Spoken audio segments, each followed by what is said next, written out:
Alright, so what we're going to look at today is simplifying the following fractions using the skills that we've already got when it comes to working out algebraic fractions and simplifying from earlier on. Okay, so the first thing here, it asks us to simplify the following fractions. And we have x plus 2 times x minus 3 all over x plus 2.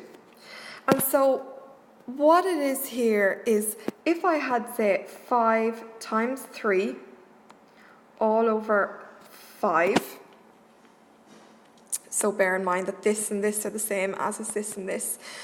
If I was to work it out the old way, I would have had 15 over 5, which is 3.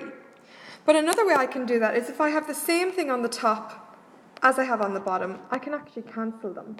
And so I would have been left with 3 in this case as well.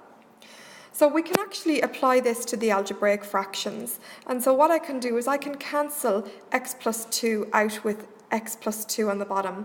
And so my answer for this whole sum, when simplified, is x minus 3. And that's the skill that we're looking at today, being able to cancel something out if it's already on the bottom. So we're going to look at the next question here, which is x squared minus 14x plus 48 all over x minus 8. Okay, so here it is here, x squared minus 14x plus 48. Hopefully, everyone is looking at this and thinking, right, well, what is this? I have a square, an x, and a number. A square, a letter, and a number. And so it is actually a quadratic. So why don't we solve the quadratic? X squared minus 14x plus 48. Well, how I do that first of all is obviously I look at 48 and I'm looking for the factors that will help me get minus 14.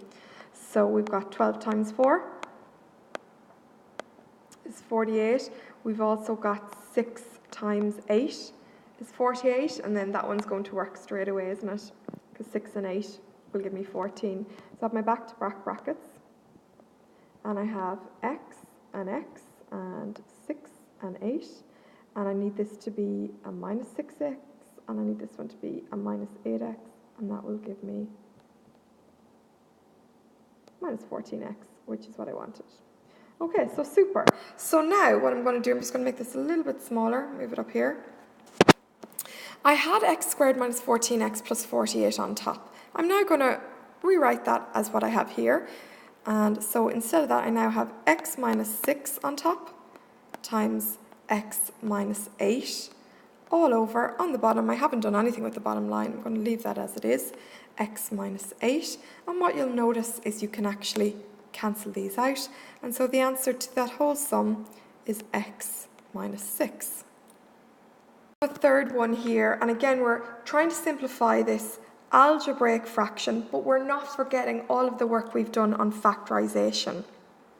Okay, and when I spoke about factorization, I spoke about you can break down numbers in 4 different ways.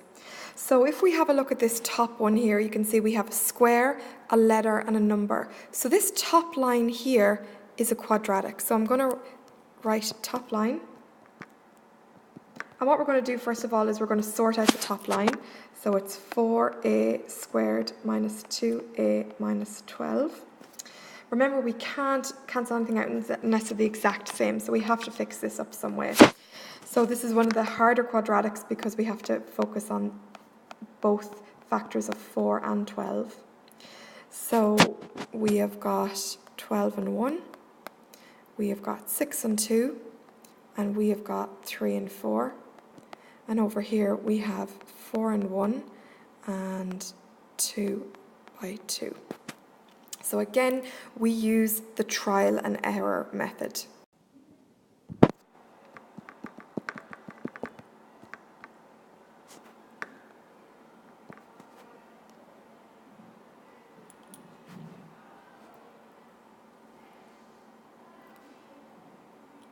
So the bottom line here is 2a squared minus 8. And hopefully I'm looking at this going, the only way I can factorize this is if I take out something common, which is 2.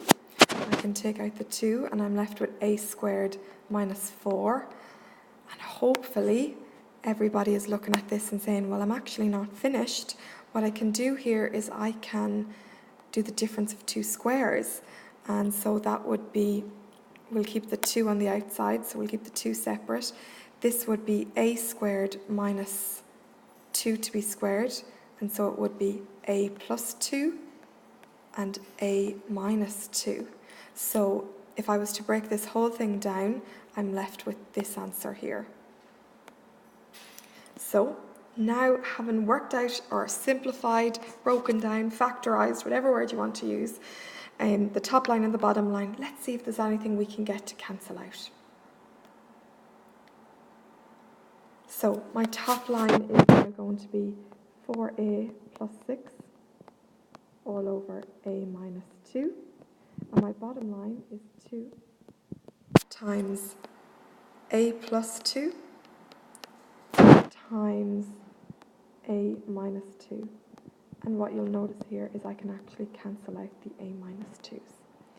And I'm left with, on top, 4a plus 6. And I can work this a little bit out.